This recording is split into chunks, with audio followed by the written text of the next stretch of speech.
ఇక ముఖ్యంగా అంటే ప్రొఫెసర్ నాగేశ్వర్ లాంటి వ్యక్తుల్ని కేసుల ద్వారా భయపెట్టి ఆయన మాటలను వెనక్కి తీసుకునే ప్రయత్నం జరిగిందా అంటే ఏం చెప్తారు? సార్ ఆయన కూడా చెప్పినారు సార్, నా గురించి చాలా దుర్భాషలాడినారు, ఆ ఆటవికంగా మాట్లాడినారు, అమానుషంగా మాట్లాడినారు అంటూ కూడా స్టేట్మెంట్లు ఇచ్చినారు సార్. ఈ రోజు నేను కంప్లైంట్ ఇచ్చినా వాళ్ళకి 2 సంవత్సరాల జైలు శిక్ష అట్లా ఉంటుంది. కానీ నా మీద పెట్టిన కంప్లైంట్ తీసుకోవడమే కానీ దాని మీద ఎఫ్ఐఆర్ కూడా కట్టలేని పరిస్థితి అయితే ఉంటుంది. ఉమ్. అయినా సరే అయినా సరే నేను బేషరతుగా వెనక్కి తీసుకున్నాను. కానీ ఈ లోపే పేటిఎం బ్యాచ్, పేటిఎం కుక్కలని నేను పేమెంట్ తీసుకున్నానని అలా ఎలా మాట్లాడతారు? అలా ఎలా మాట్లాడతారు? అంటే మీరు మాట్లాడొచ్చా మా గురించి అంటే, అయ్యో నాకు తెలిసిన అతి కొద్ది సమాచారాన్ని చెప్పినా, నేను ఎవరిని బూతులు తిట్టలేదే, అవును. దుర్భాషలు ఆడలేదే. అంటే అది కూడా తప్పే. ఇప్పుడు దాని వల్ల ఎంత డిగ్రేడ్ అయిపోయిందండి జనసేన పార్టీ. అంటే పవన్ కళ్యాణ్ గారు జగన్ గారిని అరెస్ట్ చేపిద్దాం అనుకుంటే మంచిదే, గొప్ప విషయమే. కానీ అరెస్ట్ చేపిద్దాం అనుకుంటే అమిత్ షా తిట్టాడంట. అమిత్ షా నువ్వెలా అంటావంట, అది టెంపరరీ ఫ్రెండ్, పర్మనెంట్ ఫ్రెండ్, ఈ మాటలన్నింటినీ ఉమ్. కూడా ఒక మీడియా మిత్రుడు జగన్ గారిని అడిగినారండి. జగన్ గారు చక్కటి సమాధానాన్ని చెప్పినారు. అదేంటంటే, సరేలేవయ్యా, వాళ్ళకి కూడా అర్థమైంది, అమిత్ షా గారికో మోడీ గారికో కూడా అర్థమైంది, ఆయన పరిపాలన చూసినారు, నా పరిపాలన చూసినారు, అవును. అందుకే పర్మనెంట్ ఫ్రెండ్, టెంపరరీ ఫ్రెండ్ అని సంబోధించినారేమో అన్నట్లుగా చెప్పారు. అదే మాదిరిగా విజయ్ గారి గురించి కూడా ఒక ప్రశ్న ఉమ్. అడిగినారు సార్.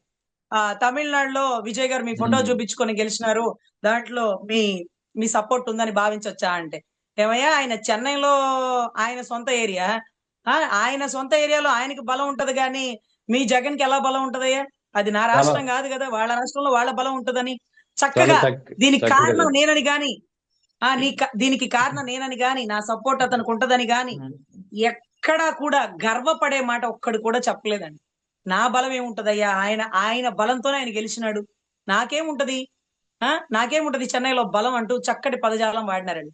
ఇంకా కూడా ఇంకా కూడా వారు చాలా స్టేట్మెంట్లు ఇచ్చినారు, అవన్నీ కూడా మీరు చూసినారు.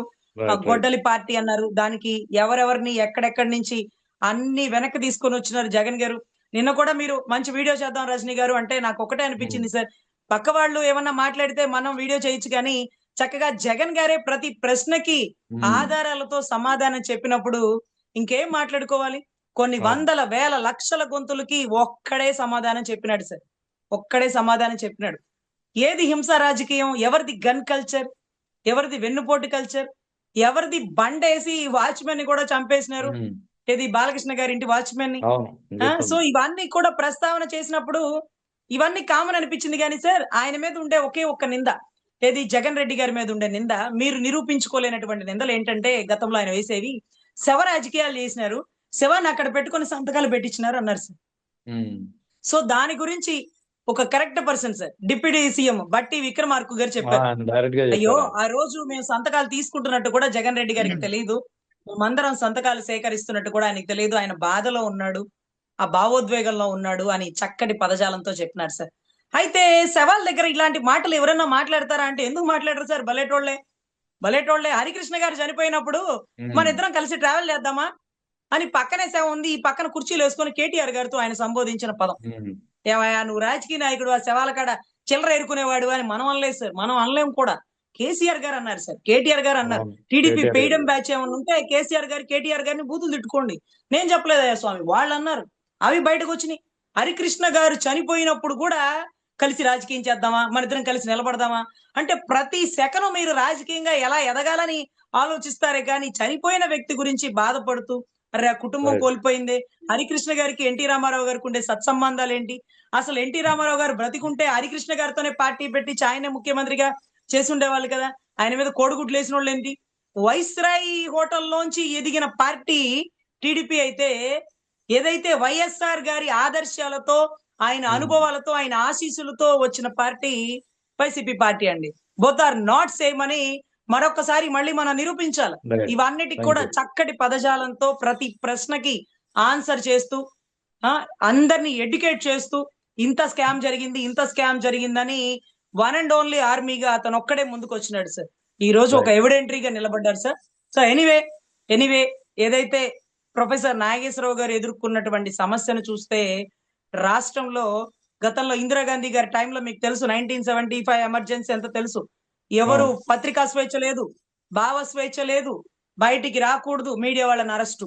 అది అటువంటిది ఇప్పుడు జరుగుతుందేమో, ఒక స్టేట్మెంట్ ఇవ్వగానే ఇది తప్ప ఒప్ప అనేది కూడా లేకుండా సరే కరెక్ట్ కాదు, తప్పు. రైట్. మీరు అరెస్ట్ చేయించండి. మాకేం పని అరెస్ట్ చేయించడానికి? మేము మా పార్టీని బలోపేతం చేసుకోవడానికి వచ్చాం. మేము బలోపేతం చేసుకుంటారంటారా? చాలా మంచి పని. చాలా మంచి పని. మీ పని మీరు చేసుకోండి. మీ పని మీరు చేసుకోండి అంటూ అద్భుతమైన సమాధానాన్ని ఇచ్చినారండి వైసీపీ వాళ్ళందరూ కూడా. మంచిది. జగన్ గారిని అరెస్ట్ చేయడానికి అనుకోలేదు కదా! అలా అని అడగడానికి అమిత్ షా గారి దగ్గరికి వెళ్ళలేదు కదా! మంచి పని. మీ పని మీరు రైట్. చేసుకోండి. మీ పార్టీని బలోపేతం చేసుకోండి. మీ కాపుల్ని తుక్కు రేల కొడుతున్నారు. చంపి చెరువుల్లో పడేస్తున్నారు. అడిగేవాళ్ళు లేడు. మీరు మాట్లాడుకోండి. పాపం వాళ్ళని భుజాలు మోసి, జెండాలు మోసి, భుజాలు సొమ్మసిల్లిపోతున్న మీ కార్యకర్తల్ని పట్టించుకోండయ్యా. పైకి తీసుకోండయ్యా. పక్క రైట్. పార్టీని భూస్థాపితం చేయడం కాదయ్యా. మన పార్టీ పైకి ఎలా ఎదగాలో ఆలోచించండయ్యా అంటూ కూడా రైట్. రైట్. అద్భుతమైన సమాధానాలు వచ్చినాయి సార్. Anyway thank you. దీనికి జగన్ రెడ్డి గారే అన్నిటికీ సమాధానాలు చెప్పడం చాలా గొప్పగా ఉంది. ఆయన అప్పుడప్పుడు ఒక 10 రోజులకు ఒకసారైనా బయటకు వచ్చి ఇలా అవతల వాడు అవాక్కులు చవాకులు ఎన్ని పేలినా ఒకే రోజు ఒక 2 గంటలు కేటాయించుకుంటే చాలు సార్. మొత్తం క్లీన్ స్వీప్ రైట్. అయిపోతుంది. సార్ ఆయన కూడా చెప్పినారు సార్, నా గురించి చాలా దుర్భాషలాడినారు. ఆ ఆటవికంగా మాట్లాడినారు. అమానుషంగా మాట్లాడినారు అంటూ కూడా స్టేట్మెంట్లు ఇచ్చినారు సార్. ఈ రోజు నేను కంప్లైంట్ ఇచ్చినా వాళ్ళకి 2 సంవత్సరాల జైలు శిక్ష అట్లా ఉంటుంది. కానీ నా మీద పెట్టిన కంప్లైంట్ తీసుకోవడమే కానీ దాని మీద ఎఫ్ఐఆర్ కూడా కట్టలేని పరిస్థితి అయితే ఉంటుంది. ఉమ్. అయినా సరే నేను బేషరతుగా వెనక్కి తీసుకున్నాను. కానీ ఈ లోపే పేటిఎం కుక్కలని నేను పేమెంట్ తీసుకున్నానని అలా ఎలా మాట్లాడతారు? అంటే మీరు మాట్లాడచ్చా మా గురించి అంటే, అయ్యో నాకు తెలిసిన అతి కొద్ది సమాచారాన్ని చెప్పినా. నేను ఎవరిని బూతులు తిట్టలేదే, అవును. దుర్భాషలు ఆడలేదే. అంటే అది కూడా తప్పే. ఇప్పుడు దాని వల్ల ఎంత డిగ్రేడ్ అయిపోయిందండి జనసేన పార్టీ. అంటే పవన్ కళ్యాణ్ గారు జగన్ గారిని అరెస్ట్ చేపిద్దాం అనుకుంటే మంచిదే, గొప్ప విషయమే. కానీ అరెస్ట్ చేపిద్దాం అనుకుంటే అమిత్ షా తిట్టాడంట. అమిత్ షా నువ్వెలా అంటావంట, అది టెంపరరీ ఫ్రెండ్, పర్మనెంట్ ఫ్రెండ్, ఈ మాటలన్నింటినీ ఉమ్. కూడా ఒక మీడియా మిత్రుడు జగన్ గారిని అడిగినారండి. జగన్ గారు చక్కటి సమాధానాన్ని చెప్పినారు. అదేంటంటే సరేలేవయ్యా, వాళ్ళకి కూడా అర్థమైంది. అమిత్ షా గారికో, మోడీ గారికో కూడా అర్థమైంది. ఆయన పరిపాలన చూసినారు, నా పరిపాలన చూసినారు. అవును. అందుకే పర్మనెంట్ ఫ్రెండ్, టెంపరరీ ఫ్రెండ్ అని సంబోధించినారేమో అన్నట్లుగా చెప్పారు. అదే మాదిరిగా విజయ్ గారి గురించి కూడా ఒక ప్రశ్న ఉమ్. అడిగినారు సార్. తమిళనాడులో విజయ్ గారు మీ ఫోటో ఉమ్. చూపించుకొని గెలిచినారు. దాంట్లో మీ సపోర్ట్ ఉందని భావించొచ్చా అంటే, ఏమయ్యా ఆయన చెన్నైలో ఆయన సొంత ఏరియా. ఆయన సొంత ఏరియాలో ఆయనకి బలం ఉంటది గాని మీ జగన్ కి ఎలా బలం ఉంటదయ్యా? అది నా చాలా రాష్ట్రం కాదు కదా! వాళ్ళ రాష్ట్రంలో వాళ్ళ బలం ఉంటదని చాలా చక్కగా దీనికి చక్కగా కారణం చెప్పారు. నేనని గాని, దీనికి కారణం నేనని గాని, నా సపోర్ట్ అతనికి ఉంటదని గాని ఎక్కడా కూడా గర్వపడే మాట ఒక్కడు కూడా చెప్పలేదండి. నా బలం ఏముంటదయ్యా? ఆయన బలంతోనే ఆయన గెలిచినాడు. నాకేముంటది? నాకేముంటది చెన్నైలో బలం అంటూ చక్కటి పదజాలం వాడినారండి. ఇంకా కూడా వారు చాలా స్టేట్మెంట్లు ఇచ్చినారు. అవన్నీ కూడా మీరు చూసినారు. రైట్. రైట్. గొడ్డలి పార్టీ అన్నారు. దానికి ఎవరెవరిని ఎక్కడెక్కడి నుంచి అన్ని వెనక్కి తీసుకొని వచ్చినారు జగన్ గారు. నిన్న కూడా మీరు మంచి వీడియో చేద్దాం రజనీ గారు అంటే నాకు ఒకటే ఉమ్. అనిపించింది సార్. పక్క వాళ్ళు ఏమన్నా మాట్లాడితే మనం వీడియో చేయొచ్చు కానీ చక్కగా జగన్ గారే ప్రతి ప్రశ్నకి ఉమ్. ఆధారాలతో సమాధానం చెప్పినప్పుడు ఇంకేం మాట్లాడుకోవాలి? కొన్ని అవును. వందల, వేల, లక్షల గొంతులకి ఒక్కడే సమాధానం చెప్పినాడు సార్. ఒక్కడే సమాధానం చెప్పినాడు. ఏది హింస రాజకీయం? ఎవరిది గన్ కల్చర్? ఎవరిది వెన్నుపోటు కల్చర్? ఎవరిది బండేసి వాచ్‌మెన్‌ని కూడా చంపేసినారు? ఉమ్. ఏది బాలకృష్ణ గారి ఇంటి వాచ్‌మెన్‌ని. అవును. సో గుర్తుంది. ఇవన్నీ కూడా ప్రస్తావన చేసినప్పుడు ఇవన్నీ కామన్ అనిపించింది గానీ సార్, ఆయన మీద ఉండే ఒకే ఒక్క నింద, ఏది జగన్ రెడ్డి గారి మీద ఉండే నింద, మీరు నిరూపించుకోలేనటువంటి నిందలేంటంటే గతంలో ఆయన వేసేవి శవ రాజకీయాలు చేసినారు. శవాన్ని అక్కడ పెట్టుకొని సంతకాలు పెట్టించినారు అన్నారు సార్. ఉమ్. సో దాని గురించి ఒక correct person sir, deputy CM బట్టి విక్రమార్క గారు చెప్పారు. డైరెక్ట్ గా అయ్యో చెప్పారు. ఆ రోజు మేము సంతకాలు తీసుకుంటున్నట్టు కూడా జగన్ రెడ్డి గారికి తెలియదు. మేమందరం సంతకాలు సేకరిస్తున్నట్టు కూడా ఆయనకు తెలియదు. ఆయన బాధలో ఉన్నాడు, ఆ భావోద్వేగంలో ఉన్నాడు అని చక్కటి పదజాలంతో చెప్పినారు సార్. అయితే శవాల దగ్గర ఇలాంటి మాటలు ఎవరన్నా మాట్లాడతారా అంటే ఎందుకు మాట్లాడరు సార్? బలేటోళ్లే. హరికృష్ణ గారు చనిపోయినప్పుడు మన ఉమ్. ఇద్దరం కలిసి ట్రావెల్ చేద్దామా అని పక్కనే శవ ఉంది, ఈ పక్కన కుర్చీలు వేసుకొని కేటీఆర్ గారితో ఆయన సంబోధించిన పదం. ఉమ్. ఏమయ్యా నువ్వు రాజకీయ నాయకుడు, ఆ శవాల కాడ చిల్లర ఎరుకునేవాడు అని మనం అనలేదు సార్. మనం అనలేం కూడా. కేసీఆర్ గారు అన్నారు సార్, కేటీఆర్ గారు అన్నారు. అవును. టీడీపీ కేటీఆర్ పెయిడం గారు. బ్యాచ్ ఏమన్నా ఉంటే కేటీఆర్ గారిని బూతులు తిట్టుకోండి. నేను చెప్పలేదయ్యా స్వామి, వాళ్ళు అన్నారు. అవి బయటకు వచ్చినాయి. హరికృష్ణ గారు చనిపోయినప్పుడు కూడా కలిసి రాజకీయం చేద్దామా, మన ఇద్దరం కలిసి నిలబడదామా అంటే ప్రతి సెకను మీరు రాజకీయంగా ఎలా ఎదగాలని ఆలోచిస్తారే కానీ చనిపోయిన వ్యక్తి గురించి బాధపడుతూ అరే ఆ కుటుంబం రైట్. కోల్పోయిందే. హరికృష్ణ గారికి ఎన్టీ రామారావు గారికి ఉండే సత్సంబంధాలు ఏంటి?